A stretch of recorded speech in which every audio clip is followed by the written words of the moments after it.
మీ business ఏదైనా మీ ఊర్లో promotion చేయాలంటే అది సుమన్ టీవీతోనే సాధ్యం. ఇప్పుడే సంప్రదించండి. పెద్ద కూటమి పెట్టి జీవి ఆంజనేయులు గారు గెలుస్తారు. వైసీపీ అభ్యర్థి బొల్లా బ్రహ్మనాయుడు గారు గెలుస్తారు. కూటమి అభ్యర్థి జీవి ఆంజనేయులు గారు గెలుస్తారు. మంచి మెజార్టీతో గెలుస్తారు. జీవీఎస్ ఆంజనేయులు గారు భారీ మెజార్టీతో గెలుస్తారు. పైన కూటమికి 150 నుంచి 160 సీట్లు కన్ఫామ్ వస్తాయి. ఆంజనేయులు గారు గెలుస్తారు. బ్రహ్మనాయుడు జనం మొత్తం వేసేసారు, సామాన్య ప్రజలు మొత్తం. ఈయన సౌమ్యుడు కాబట్టి గతంలో ఆంజనేయులు గారు చేసిన సీసీ రోడ్లు కానీ, స్కాలర్షిప్లు కానీ, కళ్ళ వైద్యం కానీ ఉదార స్వభావుడు కాబట్టి జనం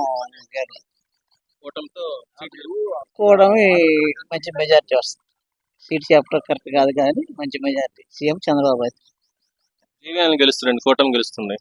170 సీట్లు 170 సీట్లు వస్తాయి. ఇది మటుకు కన్ఫర్మ్ చాలా 20,000 మెజార్టీతో గెలుస్తుంది ఆంజనేయులు గారు. డౌట్ ఏం లేదు దాంట్లో అసలు. ఆంజనేయులు గారే గెలుస్తారు 100%. ఆంజనేయులు గారు మంచి వ్యక్తి, సేవా భావాలు కలిగినటువంటి వ్యక్తి. చాలా మంది పిల్లలకి స్కాలర్షిప్లు కానీ, కళ్ళజోళ్లు కానీ అన్ని రకాలుగా సేవా కార్యక్రమాల్లో ముందుంటాడు. అందువల్ల ఆయన్ని గెలిపిస్తున్నారు. పైన అధికారంలో కూడా చంద్రబాబు నాయుడు గారే మరలా సీఎం గా వస్తారు.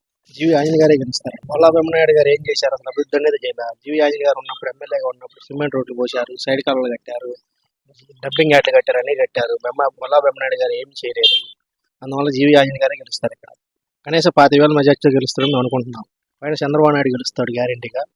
ఇక్కడేమో జీవి ఆంజనేయులు గారు గెలుస్తారు. ఇక్కడ జరిగినటువంటి హోరాహోరీ ఎన్నికల్లో గత ప్రభుత్వం తీసుకున్నటువంటి దురాగత చర్యల వల్ల ఈసారి జీవి ఆంజనేయులు గారు 30,000 నుంచి 40,000 మెజార్టీతో గెలుస్తారని ఇక్కడ ఉన్నటువంటి ప్రతి ఓటరు అదే మాట చెప్పడం జరుగుతూ ఉంది. ఆయన గెలుపుని ఎవరు ఆపలేరని కూడా మేము తెలియజేస్తా ఉన్నాం. ఆంజనేయులు గారు గెలుస్తారు. ఎంత మెజార్టీ? 10,000 పైన అనుకుంటున్నాం మేము. ఎన్ని సీట్లు వస్తాయి కూటమి మీద? అవును, 120 పైన వస్తాయి అనుకుంటున్నాం.